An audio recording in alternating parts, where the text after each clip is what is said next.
Hello friends, आप सभी का स्वागत है आपके अपने YouTube channel GK tricks with Sadiq में। तो दोस्तों, फाइनली ग्रुप डी की नई भर्ती का इंतजार करने वाले छात्रों के लिए बड़ी खुशखबरी आ चुकी है। जी हाँ फ्रेंड्स, फाइनली आप सभी का इंतजार खत्म हो चुका है। बहुत बड़ी खुशखबरी आई है क्योंकि यहाँ पर न्यू वैकेंसी को लेकर के रेलवे की तैयारियाँ जोरों पर हो चुकी है। लगातार जो है एक के बाद एक अपडेट आ रही है, तो बड़ी जोरों से तैयारियाँ शुरू हो चुकी है रेलवे बोर्ड की, क्योंकि यहाँ पर रेलवे बोर्ड का एक ऑफिशियली सर्कुलर जारी किया गया है जिसमें रेलवे ग्रुप डी की न्यू वैकेंसी के अकॉर्डिंग यहाँ पर दिया गया है कि यहाँ पर बड़ा बदलाव किया गया है कि ग्रुप डी में इन सभी कैंडिडेट्स को अब पीईटी में छूट मिलने वाली है। जी हाँ फ्रेंड्स, कुछ कैंडिडेट्स को यहाँ पर मॉडिफाई किया गया है, बदलाव किया गया है और बताया गया है कि यहाँ पर अब जो है इन कैंडिडेट्स को यहाँ पर फिजिकल में पूरी तरह से जो है छूट दी जाएगी। इनको फिजिकल देने की अब आवश्यकता नहीं है। तो आइए हम देख लेते हैं कि जो रेलवे बोर्ड का नया सर्कुलर जारी किया गया है उनमें किन किन कैंडिडेट्स का जो है जिक्र किया गया है जिसको फिजिकल से छूट मिलने वाली है। तो चलिए दोस्तों, हम वीडियो को शुरू करते हैं। इससे पहले जो चैनल पर नए प्लीज़ चैनल को सब्सक्राइब जरूर कीजिएगा और बेल आइकन जरूर दबा दीजिएगा रेलवे भर्ती बोर्ड की पल पल की अपडेट्स के लिए। तो चलिए दोस्तों, हम वीडियो को शुरू करते हैं। तो दोस्तों, आप लोग देख सकते हैं यहाँ पर हमने आरबीई का सर्कुलर नंबर 61/2024 ये ओपन कर लिया है आप सभी के सामने। जब नीचे आएंगे तो देखिए यहाँ पर गवर्नमेंट ऑफ इंडिया, भारत सरकार, मिनिस्ट्री ऑफ रेलवेज, रेलवे मंत्रालय, रेलवे बोर्ड की तरफ से 11/7/2024 की अपडेट है, लेकिन अभी जस्ट वेबसाइट पर डाला गया है। All the general manager personnel को जो है दिया गया और जोनल रेलवेज प्रोडक्शन यूनिट्स को दिया गया और चेयरमैन आरआरबी और आरआरसी वगैरह को, मतलब आरआरसी के सारे चेयरमैन, सारे आरआरसी के चेयरमैन को यहाँ पर दिया गया है। आगे दे रखा है देखिए, क्योंकि यहाँ पर जो है ग्रुप डी की जो भर्ती करवाई जाती है वो आरआरसी के थ्रू ही करवाई जाती है। तो दे रखा है कि देखिए, subject recruitment of staff in level 1 of 7 CPC pay matrix on Indian railways, modification of criteria of physical efficiency test PET for ex serviceman and pregnant female candidates regarding. तो यहाँ पर दे रखा है कि जो लेवल 1 की आपकी जो ग्रुप डी की भर्ती होती है उसमें जो फिजिकल इफिशिएंसी टेस्ट होता है, तो उन कैंडिडेट्स में जो है यहाँ पर एक्स सर्विसमैन और फीमेल कैंडिडेट जो प्रेग्नेंट्स होती है तो उनके रिगार्डिंग यहाँ पर दिया गया है।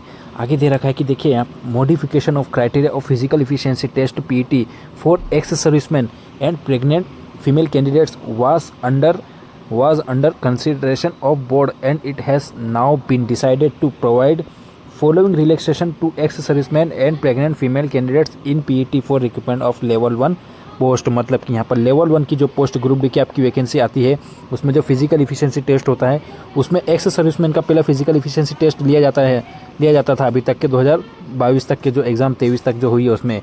लेकिन यहाँ पर अब जो है एक्स सर्विसमैन को यहाँ पर फिजिकल इफिशिएंसी टेस्ट से छूट दी जा रही है और साथ ही साथ जो प्रेग्नेंट फीमेल होती है उन कैंडिडेट्स को भी यहाँ पर फिजिकल इफिशिएंसी टेस्ट से जो है छूट दी जा रही है। दोस्तों, यहाँ पर आगे एक्स सर्विसमैन के अकॉर्डिंग अगर देखा जाए तो उनके लिए यहाँ पर टर्म्स एंड कंडीशन दी गई है।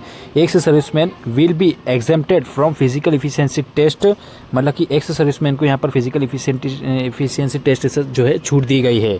However all ex serviceman will be required to pass the written test, physical standards if any and medical standards of the post as prescribed for direct recruits.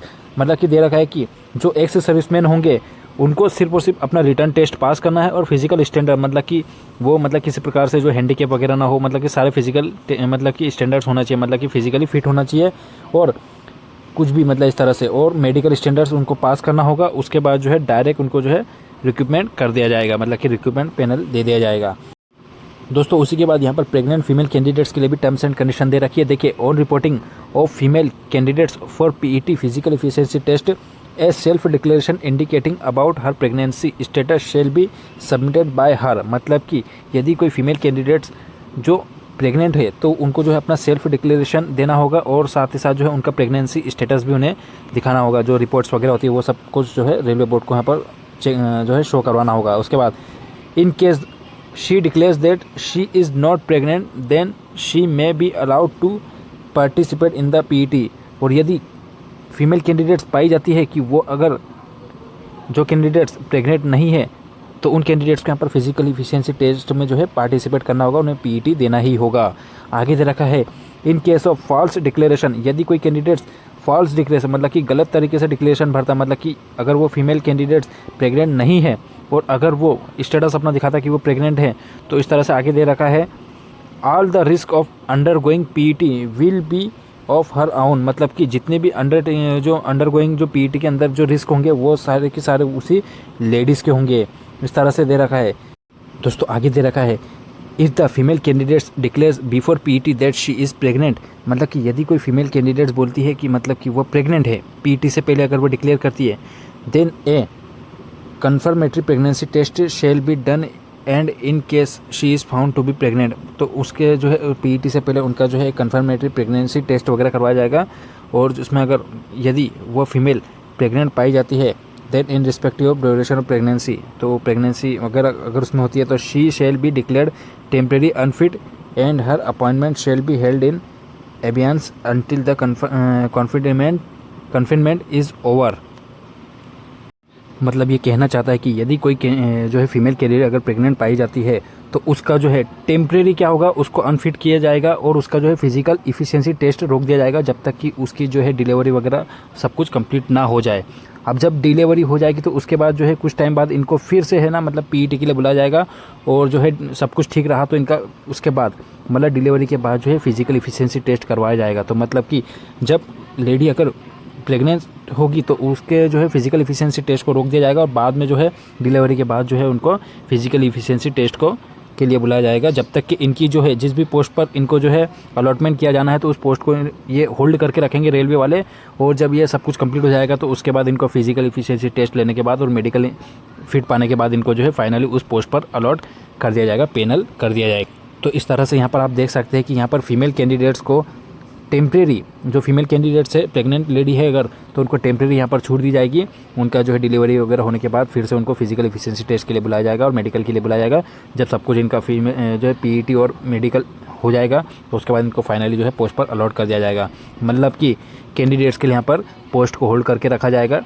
कुछ भी कैंडिडेट जितने भी candidate उतने उनके हिसाब से पोस्ट को होल्ड किया जाएगा। उसके बाद इनको जो है फाइनली अलॉट कर दिया जाएगा पोस्ट। मतलब कि ऐसा नहीं है कि यदि उन्होंने फिजिकल इफिशिएंसी टेस्ट नहीं दिया ड्यूरेशन प्रेगनेंसी तो उस दरमियान उनकी पोस्ट को जो है पूरी तरह से ख़त्म कर दिया, ऐसा नहीं है।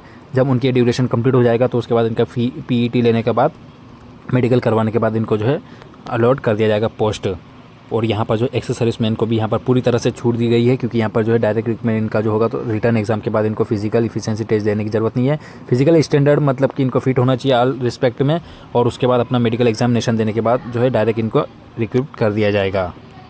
तो दोस्तों आगे इस तरह से दे रखा है कि दोनों ही कैंडिडेट्स के यहाँ पर पीईटी में छूट के यहाँ पर प्रावधान दिए गए, थोड़ा मॉडिफिकेशन किया गया है। आगे दे रखा है the above relaxation shall be applicable in all future notification for direct recruitment to level 1 post. मतलब कि आने वाली जितने भी रेलवे की ग्रुप डी की लेवल 1 की पोस्ट है डायरेक्ट रिक्रूटमेंट जो ओपन मार्केट से आएगी, फ्यूचर में जितने भी नोटिफिकेशंस आएंगे तो उसमें जो है ये रिलैक्सेशन जो है एप्लीकेबल रहेंगे सारे ही रिक्रूटमेंट प्रोसेस में, मतलब कि रेलवे की ग्रुप डी की भर्ती में। तो दोस्तों यहाँ पर इस तरह से यहाँ पर सारे जो है जनरल सेक्रेटरी जनरल जो है मैनेजर वगैरह को सेंड किए गए हैं। तो दोस्तों बड़ी खुशखबरी थी फीमेल कैंडिडेट्स के लिए जो कि प्रेगनेंसी वगैरह के ड्यूरेशन में हो और यहाँ पर एक्स सर्विसमैन के लिए। तो यहाँ पर दोस्तों बड़ी खुशखबरी थी, आप सभी के साथ मैंने शेयर कर दी है।